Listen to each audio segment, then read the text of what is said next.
bienvenue sur Moral History, là où chaque histoire touche l'âme. Si cette histoire t'a inspiré, abonne-toi dès maintenant pour ne manquer aucune des prochaines leçons de vie, récits spirituels et contes qui font réfléchir. Active la cloche pour être alerté à chaque nouvelle vidéo. Partage ton avis en commentaire, quelle morale retiens-tu aujourd'hui? Et surtout, partage cette vidéo à quelqu'un que tu aimes. Une simple histoire peut changer une journée ou une vie.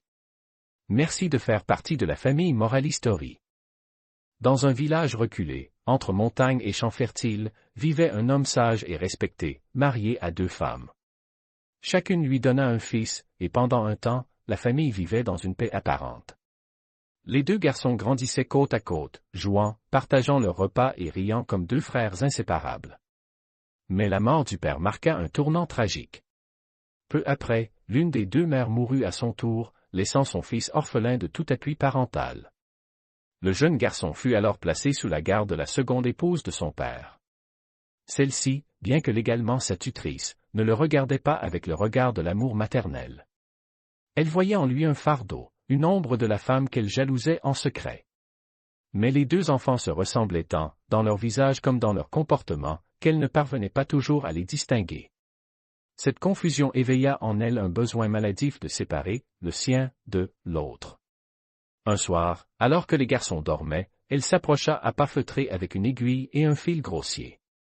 Elle attrapa discrètement l'oreille de son propre fils, et lui perça le lobe, y passant le fil pour créer une sorte de boucle artisanale. À son réveil, l'enfant pleura de douleur, mais sa mère lui ordonna de se taire. « C'est pour te protéger, » dit-elle froidement. Dès lors, la différence fut faite. Le garçon à l'oreille percée recevait des privilèges, des vêtements neufs, des morceaux de viande dans le couscous, des paroles douces et des caresses maternelles. Quant à l'orphelin, il était relégué aux corvées, aux reproches et au reste. Il dormait seul, mangeait après les autres, et subissait les accusations les plus injustes. Mais jamais il ne répondit par la violence ou la haine. Silencieux, il baissait les yeux, acceptait son sort avec une maturité étrange pour son âge. Pourtant, dans son cœur, un feu couvait, celui de l'injustice. Il comprenait peu à peu que sa douleur ne venait pas d'un simple oubli, mais d'un rejet profond. Il n'était plus un fils, ni même un frère, il était devenu un intrus dans sa propre maison. Les années passèrent. L'orphelin, désormais adolescent, avait grandi dans l'ombre de son frère, nourri de silence et de patience. Pourtant, malgré les injustices et les humiliations, un lien profond l'unissait toujours à son demi-frère. Celui-ci, bien que privilégié par leur mère, ne comprenait pas vraiment pourquoi son frère était traité ainsi. Il l'aimait sincèrement, et dans les rares instants où il se retrouvait seul, les souvenirs d'enfance refaisaient surface, réchauffant brièvement leur lien fraternel. Un après-midi d'été, alors qu'ils étaient envoyés chercher de l'eau, les 2 frères s'arrêtèrent au bord d'un vieux puits, loin du village. Ils posèrent leurs cruches et s'assirent, fatigués par la chaleur. L'orphelin rompit un silence pesant en sortant 2 morceaux de pain, l'un dur et rassis, l'autre frais et moelleux. Il proposa alors un étrange jeu à son frère. « Jetons nos pains dans le puits, » dit-il calmement. « Et voyons lequel coule. » Intrigué, l'autre garçon accepta. Il jeta le pain tendre, qui coula lentement sous la surface. L'orphelin lança le sien, plus léger et sec, qui resta à flot, dérivant sur l'eau sombre. Le frère rit, croyant à une simple blague. Mais l'orphelin le fixa avec une gravité nouvelle. « Tu vois, ce pain, c'est le reflet de nos cœurs. Le tien, bien que tendre, s'enfonce car ta mère, la mienne aussi autrefois, cache un cœur lourd d'injustice. Le mien, dur et rejeté, flotte, car il est léger malgré la douleur. » Le frère cessa de rire, troublé. « Je ne peux plus vivre ainsi, » continua l'orphelin. « Ce n'est pas de ta faute. Mais moi, je ne peux plus supporter de vivre où l'amour est conditionné par une boucle à l'oreille. » Le silence s'installa. Les feuilles bougeaient à peine. L'orphelin se leva, regarda l'eau une dernière fois, puis ajouta. « Je pars. Je ne sais pas où, ni pour combien de temps. Mais je dois chercher un endroit où je serai un homme entier, et non un demi-frère. » Le garçon à l'oreille percée voulut protester, mais ses mots restèrent coincés dans sa gorge. Il comprenait, sans savoir comment l'arrêter. Le moment de la séparation approchait, inévitable point le vent soufflait doucement sur le puits, comme pour accompagner le silence pesant entre les deux frères. L'orphelin, debout face à l'horizon, sentait le poids de sa décision, mais il savait qu'il n'avait plus sa place dans cette maison où l'amour avait des frontières. Son cœur battait fort, non par peur, mais par un mélange d'espoir et de douleur. Le départ n'était pas un choix de fuite, mais un appel intérieur vers une vie où il pourrait exister pleinement. Son frère le regardait, impuissant, les larmes aux yeux. « Tu es mon frère. Tu ne peux pas me laisser. » « Je ne suis pas comme elle, murmura-t-il. Mais l'orphelin lui répondit avec tendresse, « Justement parce que tu es mon frère, je veux te quitter avec dignité, avant que l'amertume ne vienne ternir notre lien. » Il fit alors un geste inattendu. Il s'agenouilla près du puits et creusa un petit trou dans la terre meuble. De son sac, il sortit un jeune plant d'arbre, à peine un rejeton, et le planta avec soin. Puis il versa un peu d'eau du puits à ses racines et recouvrit le tout de terre. Il se releva, les mains couvertes de poussière, et dit à son frère. « Cet arbre, c'est le lien entre toi et moi. Tant qu'il sera vert et fort, cela signifiera que je suis en vie, que je vais bien, même si je suis loin. Mais si un jour tu passes ici et que tu le trouves jauni, desséché, alors tu sauras que j'ai besoin de toi. Tu viendras me chercher, comme un frère viendrait sauver l'autre. » Son frère hocha la tête, incapable de parler. Il s'approcha de lui, le serra dans ses bras longuement. Aucun mot ne pouvait exprimer le mélange d'amour, de tristesse et de promesses silencieuses qui vibraient entre eux. C'était un adieu, mais pas une rupture. L'orphelin saisit son bâton, ajusta sa petite besace et prit le chemin de l'inconnu.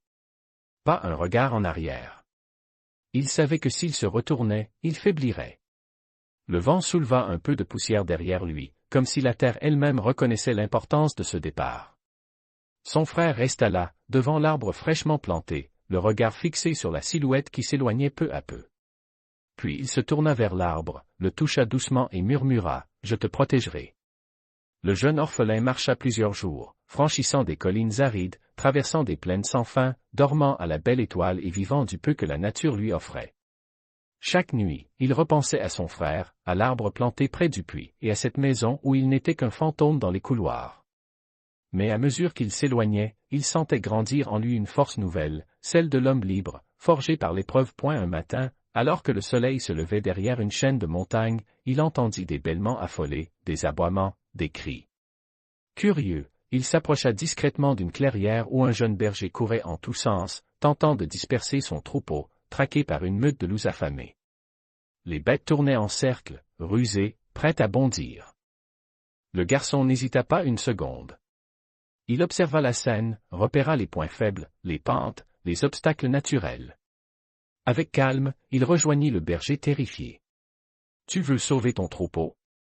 Écoute-moi. » En quelques instants, il élabora un piège simple mais ingénieux. Il plaça des pierres plates sur une pente creuse, y cacha des pointes faites de branches taillées, puis attira les loups à l'aide de morceaux de viande prélevés sur une carcasse trouvée plus tôt. Tandis que le berger faisait diversion avec les chiens, l'orphelin guida les loups affamés vers le piège. Un à un, les animaux tombèrent dans le piège, blessés ou tués. Les survivants prirent la fuite, le regard brûlé par la peur. Le troupeau fut sauvé. Le berger, bouleversé, voulut lui offrir une récompense. « Prends autant de moutons que tu veux. Tu m'as sauvé la vie. » Mais l'orphelin secoua la tête. « Je ne suis pas venu pour recevoir. Je veux seulement continuer mon chemin. Mais, garde-moi 3 moutons. Donne-les-moi si un jour je reviens. » Le berger promit. Avant de partir, l'orphelin grava un signe sur une pierre proche, un cercle fendu, pour retrouver l'endroit. Et il repartit, le cœur plus léger, ayant prouvé à lui-même qu'il pouvait faire le bien, même sans reconnaissance, même sans nom. Il comprenait désormais que sa douleur pouvait devenir force, et que sa solitude n'était pas une malédiction, mais une initiation. Le jeune orphelin poursuivit sa route, marchant des jours et des nuits à travers vallées et forêts épaisses. Sa silhouette, fine mais droite, portait déjà les marques d'un voyageur endurci. Un soir, alors que le ciel s'assombrissait, il arriva aux portes d'un village en deuil. Personne ne chantait. Les femmes étaient voilées de noir, les hommes silencieux, les enfants cachaient leurs visages. L'air lui-même semblait retenu par une peur ancienne. Il fut accueilli par un vieillard, le regard vide, qui l'invita à manger un peu de soupe. Intrigué, l'orphelin demanda, « Que se passe-t-il ici? Pourquoi ce silence ?» Le vieillard soupira. « Depuis des années, un serpent a cette tête vide dans notre puits. Il menace de tout dessécher si nous ne lui offrons pas une jeune fille chaque semaine. Demain, ce sera la fille du roi, la dernière, la plus précieuse. » Un frisson parcourut l'échine du jeune homme. Son cœur se serra, non par peur, mais par colère. Et personne ne tente rien. Tous ceux qui ont essayé sont morts. Le serpent sait. Il voit. Il sent. Personne ne peut tromper cette tête. Mais l'orphelin n'était pas comme les autres. Le soir même, il demanda à rencontrer le roi. D'abord méfiant, ce dernier accepta après avoir entendu parler de son exploit contre les loups. Dans la grande salle, le roi était abattu. Sa fille se tenait droite à ses côtés, le regard fier mais résigné. « Je ne suis pas un héros, dit le jeune homme. Mais donnez-moi une chance. Laissez-moi me battre à sa place. » À l'aube, il fut conduit au puits. Il observa les traces, la disposition du terrain, le mouvement de l'eau. Puis, avec patience, il prépara une série de leurres, des mannequins remplis de fumée aromatique, des miroirs posés à différents angles et un feu dissimulé. Quand le serpent surgit, sifflant, cherchant sa proie, les reflets et la fumée troublèrent sa perception. L'orphelin, caché derrière une pierre, observait. Il remarqua alors que 6 des têtes bougeaient en parfaite synchronie, mais qu'une seule, plus lente et plus lourde, tournait dans un rythme légèrement différent. C'était la vraie, les autres n'étaient que des extensions. D'un bond, il lança sa lance directement dans la tête centrale. Le serpent poussa un cri strident, puis s'effondra dans un grondement terrible. L'eau, jusqu'ici sombre, se mit à briller. Le roi le couvrit de louanges. Sa fille, sauvée, le remercia les larmes aux yeux. En quelques jours, une fête fut organisée, et le roi proposa au jeune héros la main de sa fille. Il accepta. Non pour la gloire, mais pour le cœur pur qu'il avait vu chez elle. Ainsi, l'orphelin devint prince, non par naissance, mais par mérite. Le jeune orphelin, désormais époux de la princesse et héros du royaume, goûtait enfin à une vie de paix et de reconnaissance. Le roi l'avait accueilli comme un fils, et le peuple l'aimait comme un sauveur. Mais malgré la richesse, les vêtements de soie, les banquets et la tendresse de son épouse, un coin de son cœur restait occupé par l'image d'un arbre planté près d'un puits, et d'un frère qu'il n'avait jamais oublié. Un matin, alors que les chasseurs du palais parlaient d'une région interdite au nord, là où se dressait une montagne sombre qu'aucun oiseau ne survolait, son attention fut captée. « On dit qu'un magicien y vit, » murmurèrent-ils. Un homme capable de figer le temps, d'enfermer les âmes dans la pierre. Contre les mises en garde du roi et de sa femme, l'orphelin ressentit un appel inexplicable. Ce danger l'attirait, comme s'il pressentait que son destin n'était pas encore accompli. Il partit à cheval, seul, déterminé à voir de ses propres yeux ce qu'abritait la montagne maudite. À peine avait-il posé le pied dans les hauteurs que l'atmosphère changea. Le vent devint glacial, les arbres tordus semblaient observer. Avant qu'il ne puisse réagir, une voix grave résonna autour de lui. « Tu n'as pas ta place ici, cœur pur. » Un souffle de cendre l'entoura, et il tomba au sol, paralysé. Le magicien venait de le frapper d'un sort ancien, son corps était figé, ses muscles inertes, ses yeux ouverts mais incapables de bouger. Il restait prisonnier, vivant, conscient, mais impuissant. À des kilomètres de là, au bord du puits, le petit arbre planté jadis par ses mains commença lentement à jaunir. Ses feuilles flétrissaient, sa sève s'arrêtait. Le frère, qui venait régulièrement lui rendre visite, remarqua le changement. Son cœur se serra. La promesse faite des années plus tôt résonna en lui comme un cri, « Si l'arbre jaunit, cherche-moi. » Sans perdre une heure, il prépara un sac, embrassa sa mère sans mots, et partit à la recherche de son frère disparu. Sur le chemin, il retrouva le vieux berger et ses 3 moutons. Ce dernier, surpris, le reconnut malgré les années passées. « Tu ressembles à lui. Tu es son frère, n'est-ce pas? » Il est allé vers le nord. Guidé par les traces, les souvenirs et une intuition qui ne faillit pas, il atteignit enfin le royaume du roi. Il se présenta au palais, expliquant tout. La princesse, en le voyant, pleura, c'était comme revoir son époux en double. Le roi comprit, le destin réunissait les deux frères pour affronter un dernier combat. Et la nouvelle de l'arrivée du frère du prince se répandit dans tout le palais. Le roi, d'abord surpris par la ressemblance, comprit vite que ce n'était pas une simple coïncidence. Le jeune homme avait dans ses yeux la même lueur que celui qui avait sauvé sa fille, une lumière forgée dans l'injustice, la persévérance et l'amour. La princesse, elle, fut bouleversée, c'était comme revoir l'époux qu'elle croyait avoir perdu à jamais. Sans perdre de temps, le frère orphelin convoqua les sages, les devins et les anciens du royaume. Tous savaient que la montagne du Nord n'était pas une simple légende. Un ancien devin, à la barbe blanche et aux yeux aveugles, s'avança. Ce magicien tire sa force des fumées de la montagne. Il faut corrompre l'air qu'il respire pour le rendre vulnérable. Un plan fut élaboré. Des herbes sacrées furent récoltées dans les forêts profondes, des plantes capables de produire une fumée lourde et amère, insupportable aux esprits maléfiques. Avec une petite troupe, le frère se rendit aux abords de la montagne. Ils allumèrent plusieurs foyers tout autour, nourrissant les flammes de ces herbes rares. La fumée monta lentement, s'infiltrant dans les roches, glissant dans les fissures comme une prière invisible. Dans sa tanière, le magicien sentit l'atmosphère changer. Il tenta de réciter ses formules, mais ses mots s'embrouillaient.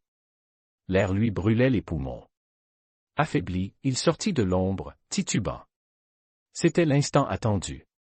Le frère surgit de derrière un rocher, brandissant une lame qu'il avait trempée dans l'eau bénite du puits du royaume. En un seul mouvement, il frappa le magicien au cœur. Celui-ci poussa un cri déchirant, puis s'éteignit dans un nuage de cendres. À cet instant, le prince paralysé tomba au sol, haletant mais vivant. Le sort était levé. Les deux frères se retrouvèrent dans une étreinte silencieuse, remplie de larmes et de gratitude. Ils étaient réunis, comme promis, et cette fois, pour toujours. De retour au palais, l'accueil fut triomphal. Le roi, ému jusqu'aux larmes, les bénit tous deux. Il offrit au frère sauveur une place d'honneur et des terres fertiles pour y bâtir sa demeure.